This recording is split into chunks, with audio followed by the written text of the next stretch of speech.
جاگنا اور روزہ رکھنا صحیح ہے؟ 15 شعبان کا روزہ کسی صحیح حدیث سے ثابت؟ بولو بھائی.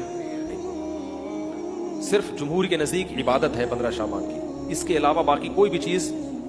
میرا اس پر بہت ڈیٹیل میں بیان ہے، یوٹیوب پہ سرچ کریں وہ بیان آ جائے گا. میسج ٹی وی والوں نے ایک انٹرویو لیا تھا اس پہ، اس میں نے دلائل سے ثابت کیا ہے. پوری مدلل بحث کی ہے کہ نہ اس رات میں قبرستان جانا چاہیے، نہ اس رات میں حلوے پکانے چاہیے، نہ اس رات میں الگ سے کوئی نہانا دھونا چاہیے، نہ اگلے دن کا روزہ رکھنا سنت ہے، نہ پٹاخوں کی کوئی حیثیت ہے. سمجھ رہے ہو؟ اب مجھے پتا ہے جو گالیاں آنے والی ہیں یوٹیوب پہ، چلو کوئی بات نہیں، اس کو بھی انجوائے کرتے ہیں. تو صرف ایک چیز ہے وہ، اور نہ اس رات میں تقدیر کے صاف ہے قرآن میں کہ وہ لیلۃ القدر میں ہوتے ہیں.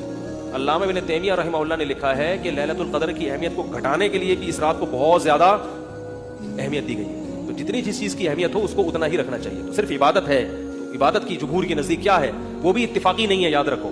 جمہور کا مذہب بہرحال یہی ہے کہ اس رات کو عبادت کرنی چاہیے، اس کی فضیلت دوسری راتوں کی نسبت زیادہ ہے. آج کسی صاحب کا فون آیا کہ ہماری والدہ کا معمول رہا ہے اس رات کو دیگیں پکا کے تقسیم کرنے کا.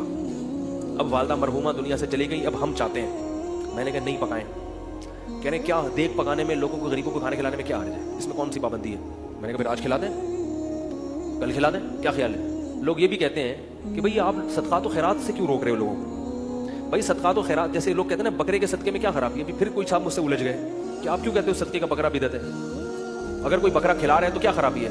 میں نے کہا سوال پیدا ہوتا ہے جب غریب آدمی کو بکرے کے پیسوں میں زیادہ دلچسپی ہے تو آپ کو کیا تکلیف ہے کہ آپ اس کو بکرا کھلائیں؟ اس کا مطلب آپ بکرے کو کیا سمجھ رہے ہو؟ الگ سے کوئی فضیلت سمجھ رہے ہو بکرے میں. شریعت میں جس چیز کی الگ سے کوئی فضیلت نہ ہو اس کو الگ سے پروٹوکول دینا یہ بدعت ہے یا نہیں ہے؟ غریب آدمی کو کہہ رہے ہیں یار 20,000 کا بکرا لے کے دے دیا تم نے مجھے، تو مجھے 20,000 روپے دے دیتے. اگر آپ کہتے ہو اس کے کھانے کی حاجت ہے تو راشن ڈلوا دو. 20,000 میں جو راشن ہے، بکرا ایک ٹائم پہ ختم ہو جائے گا، 2 دن چلے گا، اور راشن پورے سال چلے. اس کا مطلب یہ ہے کہ بکرا مقصد ہے آپ کا، بکرے کا لیبل لگایا جا رہا ہے، صدقے کا لیبل لگایا جا رہا ہے. مقصد کیا ہے؟ ارے بھائی، تو اس لیے وہ کہنے لگے کہ میں 15 شعبان کو چاہتا ہوں غریبوں میں دیگ تقسیم کروں، تو صدقے میں حرج کیا ہے؟ میں نے کہا بالکل کوئی حرج نہیں ہے، لہذا کل دیگ آپ تقسیم کر دیں. اگر آج لیٹ ہو گئے تو کل کر دیں. کہہ رہے نہیں کل نہیں، میں 15 کو کروں گا. میں نے کہا اس کا مطلب ہے کہ صدقہ اصل نہیں ہے، 15 شعبان کو اس طریقے سے منانا اصل ہے. تو جب شریعت میں نہیں ہے تو آپ کیوں اس رات کو صدقے کے حوالے سے پروٹوکول دے رہے ہو؟ جب نہیں ہے اس میں، کسی صحابی نے نہیں یہ کام کیا اس رات کو دیگیں پکائی ہوں یا نہائے دھوئے ہوں یا کھانا کھلائے لوگوں کو. جو کام کرنے کا آؤ چپکے سے مسجد میں کسی کونے میں کھڑے ہو کر عبادت کرو یا اپنے گھر میں جا کے. ممکن ہے آپ کہیں کہ صدقہ بھی تو عبادت ہے، تو چپکے سے کسی غریب کو دے دو نا پیسے. کیا خیال ہے؟